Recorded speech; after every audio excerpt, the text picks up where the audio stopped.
नमस्कार बंधुवर। मैं ज्योतिष आचार्य सक्सेना जी बोल रहा हूँ ज्योतिष परामर्श केंद्र से। मैं बंधु आपको घर जो आप बनाते हैं, सपनों का घर जिसे कहते हैं, हर व्यक्ति की तमन्ना होती है कि हाँ हम अपना घर बनाएं, अच्छा घर बनाएं। तो मैं आपको बताता हूँ बंधुवर, घर बनाने के लिए जो जब ज़मीन लेते हैं, प्लाट खरीदते हैं, तो उसको कैसे टेस्ट किया जाता है वो ज़मीन आपके लिए शुभ रहेगी या अशुभ रहेगी। छोटा सा मैं टिप्स दे रहा हूँ आपको, आप उसको गौर करिएगा।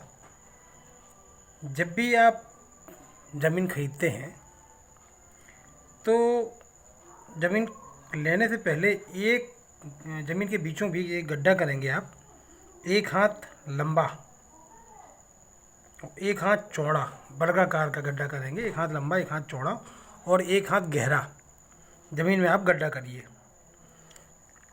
गड्ढा करने के बाद जो उसकी मिट्टी निकलेगी बाहर, उसको बाहर निकाल दीजिए। पूरा जब गड्ढा बिल्कुल बराबर चौकोर स्थिति में खुद आए, एक हाथ गहरा, एक हाथ चौड़ा, एक हाथ लंबा, बिल्कुल चौकोर तरीके के जब गड्ढा खुद आए, तो जो सारी मिट्टी जो आपने निकाली है खुद के, वो मिट्टी उसमें आप पुनः फिर से भर दें। अब देखिएगा, अगर मिट्टी जो आपने बाहर निकाली थी वो मिट्टी आप पूरी उसमें डाल देंगे, अगर मिट्टी बच जाती है थोड़ी सी भी, ठोकना नहीं है, आराम से भर दीजिए हाथ से दबा के। अगर मिट्टी बच जाती भरने के बाद, तो वह भूमि सर्वोत्तम भूमि मानी जाती है। अब अगर मिट्टी नहीं बचती है, जितनी आपने निकाली थी मिट्टी पूरी मिट्टी डाल दी और बराबर हो गया जो कि, तो मिट्टी अगर नहीं बचती है तो भी वह भूमि मध्यम भूमि है, आप उसमें घर बना सकते हैं। लेकिन अगर जो मिट्टी आपने निकाली है वो पूरी गड्ढे में डर जाती है, वो गड्ढा नहीं भरता है आपका, पूरी मिट्टी जो आपने खुद के निकाली थी पूरी मिट्टी डालने के बाद भी अगर आपकी मिट्टी कम पड़ जाती, गड्ढा आपका लेवल पर नहीं आता है, तो बंधुवर वो भूमि अधम भूमि है, वो भूमि आप नहीं खरीदें, ये आपके लिए नुकसानदायक है। पहला टिप्स तो ये हो गया। दूसरा बता रहा हूँ, इसी तरीके से गड्ढा खोदेंगे, एक हाथ गहरा, एक हाथ लंबा, एक हाथ चौड़ा। खोदने के बाद आप उसमें पानी भर दीजिए, मिट्टी मत भरिए, उस गड्ढे को बराबर पानी भर दीजिए। पानी भरने के बाद क्या करना है आपको, उस गड्ढे से कदम मिलाते हुए चलेंगे 100 कदम उत्तर दिशा की तरफ। देख लीजिए सूर्य किस तरफ निकल रहा है, सूर्य की तरफ मुंह करके आप खड़े होंगे तो लेफ्ट राइट होता है उत्तर दिशा, राइट होती है दक्षिण दिशा, पीछे होती है पश्चिम दिशा, सामने होती है पूर्व दिशा। सूर्य देव की तरफ मुंह करके आप खड़े होंगे तो लेफ्ट साइड में उत्तर दिशा होती है, उत्तर दिशा की तरफ आप 100 कदम चलेंगे क्रमशः गड्ढे में पानी भरने के बाद। उसके बाद उसी तरीके से वापस आइए। अब उसमें देखिए पानी कितना रह गया है। अगर जितना पानी आपने गड्ढे में डाला था पूरा पानी आपका जो कि तो भरा है, कम नहीं हुआ है, तो समझिए भूमि उत्तम भूमि, सर्वोत्तम भूमि। यदि पानी आधा रह जाए, आधा सूख जाए, तो वह भूमि मध्यम भूमि है, तब भी आप उसमें मकान बना सकते हैं। यदि बहुत कम रह जाए पानी, जितना आपने भरा था, लबालब किया था, पता चला एक तिहाई, एक चौथाई ही पानी रह गया, पानी सारा साफ हो गया, सूख गया उसमें, तो वह भूमि बंधुवर अधम भूमि। उस भूमि में निवास न करें। अगर आप उसमें निवास करते हैं तो आपके सुखों की हानि हो जाती है, यानी आप सुख से उस ज़मीन पे नहीं रह पाएंगे।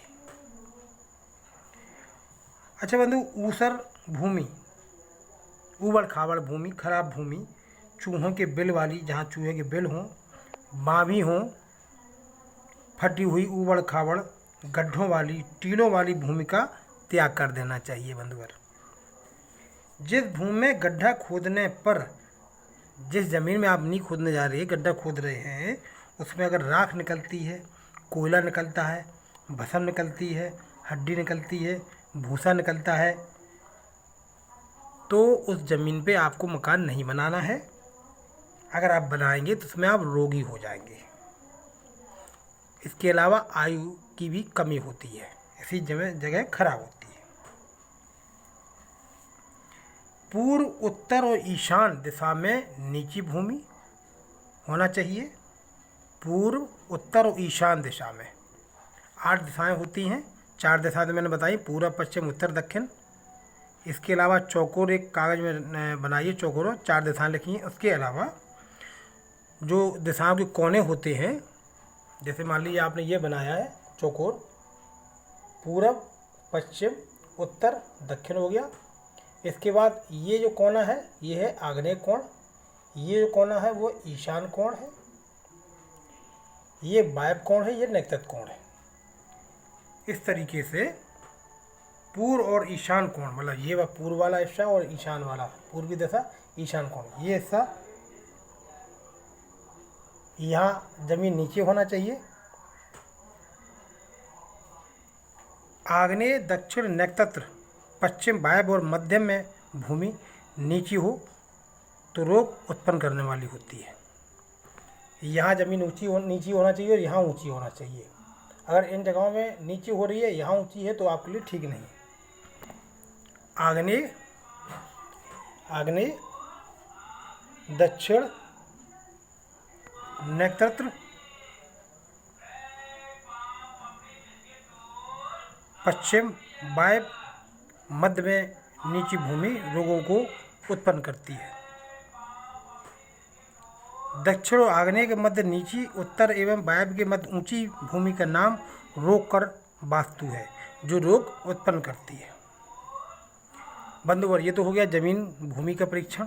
अब मैं बताता हूँ कि आपने ज़मीन ले ली, परीक्षण कर लिया, सब कुछ अच्छा। अब आपको घर बनाना है, अपने सपनों का घर, तो वो किस महीने में बनाना चाहिए। अगर आपके यहाँ हिंदू पंचांग आता है या रामनारायण का पंचांग आता है तो उसमें महीने दिए होते हैं तारीख के साथ में। जैसे तारीख 1, 2, 3, 4 होती है, इंग्लिश तारीख होती है, उसी में महीने भी लिखे होते हैं। अगर साइड में आप देखेंगे अपने हिंदी महीने, चैत्र, बैसाख तरीके से 30 महीने होते हैं, 12 महीने होते हैं। तो बैसाख आप महीने उसमें देखेंगे, बैसाख, श्रावण, कार्तिक, मार्गशीर्ष और फाल्गुन मास में आप घर बनाएंगे तो अच्छा रहेगा।